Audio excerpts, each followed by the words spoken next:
When humanity's greed sets fire to our planet, it is easy to feel despair.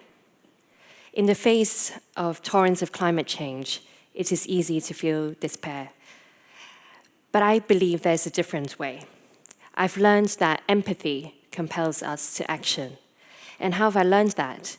It's through working with hundreds of women from Masai Mara to northern Thailand, telling their climate stories through their own camera lens. So now I want to take you with me to this forest in Bakoji in Ethiopia.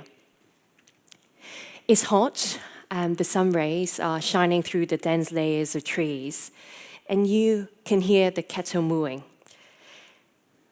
As we venture deeper into the forest, we see a girl hidden in one of those trees. This is a photo taken by Batugan Wagani. She's 13 years old, and she originates from the Oroma region, which is very famous for breeding many running champions. And she took this photo during a training course where she learned photography for the first time. And this is a photo of her friend. When I looked at this photo, I was thinking to myself, I was reimagining that I was that girl sitting in that tree and just the peace and the sensations going through my body. And then we dug deeper into the meaning behind this photo, and we found out that this tree is actually an eucalyptus tree.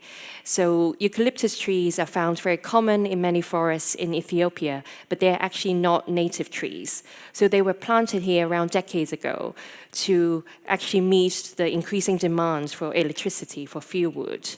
And the problem with eucalyptus trees is that they suck up a lot of water because their roots grow very, very fast.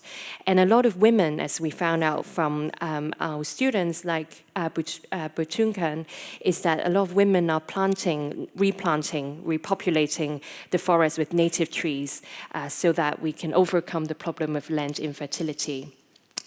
And I just really liked this photo, and I thought to myself, kind of this word that really sprung to my mind is this idea of being rooted, and this idea also of how the forests are keeping us rooted to our millenniums of history and to the nature. And so I came away with this story with a lot of hope ironically, in face of our climate crisis. But actually, around 7 years ago, I wasn't so optimistic as I am now. I remember feeling quite angry about the state of the world. One problem I felt most angry about is gender inequality, being a young woman myself, and finding out how gender is holding back still a lot of women and girls across the world. And with that anger, I thought of how can I use this anger more productively to do something.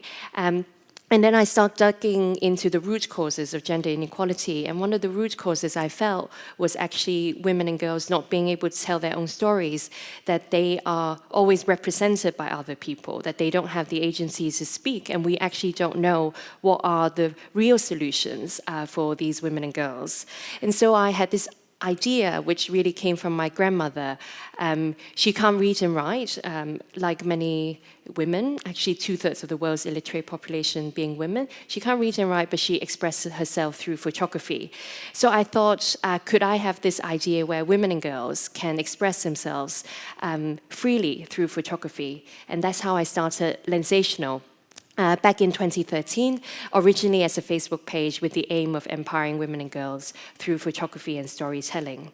And the concept spread like fire, and very quickly we had many volunteers across the world implementing this concept in their community. And around 2016, I started observing a trend in the photos that I received from hundreds of women that we've trained in. At that point, over 15 countries, is photo of women and girls fetching water. One photo after another. This is from Thailand. A young girl fetching water, having to walk 2 to 3 hours each way to actually just get some water for the family. And I learned that with increasing droughts in the world, actually women and girls who take up the major burden of care responsibilities have to walk longer to fetch water, which means they miss out on economic and education opportunities. And the walk to the well is also a dangerous one, with risks of being harassed, attacked, or even raped. So that moment when I saw all these photos, it dawned on me that climate change is not just an environmental issue, but it's also a gender justice one. So I started doing more research about this, and I was very fortunate to meet a soulmate who, his name is Victor Zhang. He also went to the same university and was from Hong Kong. He joined the United Nations environmental program as a gender officer in 2015. So I had the opportunity to visit Victor in February last year in Nairobi. And we met at the Karura Forest, which is at the heart of the Kenyan capital. So Victor walked me to this banner in the forest, and this banner features this Kenyan woman called Wangari Muta Maathai.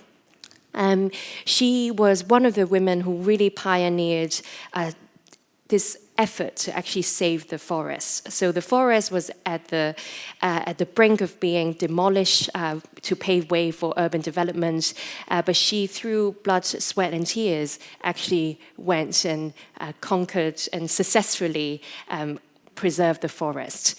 And the story of the leadership of Wangari made me think about Yasule. And this is a photo taken by our students, Doreen in Ghana. Yasule, her job is actually every day she picks up plastic sachets, which are used to store drinking water in the urban slums in Ghana.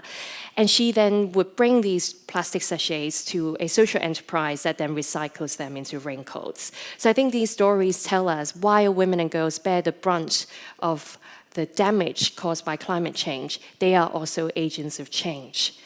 As my friend Victor said, if we take only a business as usual approach to climate change, we won't be able to address the issue because gender inequalities will only enhance and we'll miss out on really the potential of women and girls in being their agents of change. And while I was having this conversation with Victor, I was actually wrapping up this photo book that we've been curating. So this photo book, we feature 27 photographers from 4 countries, China, Nigeria, Ghana, and Kenya, where women and girls were telling those stories on how climate change is impacting them, but what solutions they want.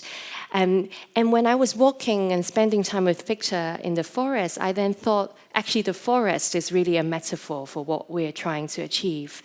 Is really this concept of our shared forest. The collection of individual women's stories on their own are strong and rooted, but when combined, create this unbreakable movement of depth, beauty, and resilience. So when humanity's greed sets fire to our planet, there's also incredible generosity for our shared forest, for what we can create together. And in the face of torrents of climate change, there's also incredible resilience, especially from women and girls, to bring us back to our roots. Thank you.